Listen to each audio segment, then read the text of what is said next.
You will learn how to create a database in Plesk. This tutorial assumes that you have already logged into your Plesk account. In the left sidebar of your Plesk account, there is the Databases option.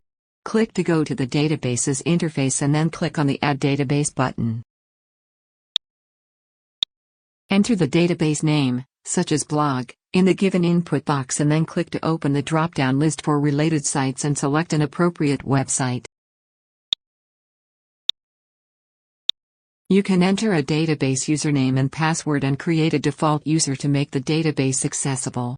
If you don't want to create a default user, click to uncheck the box for database user creation. When ready, click OK.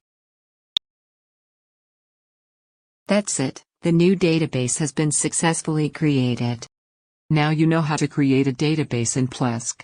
Thank you for watching.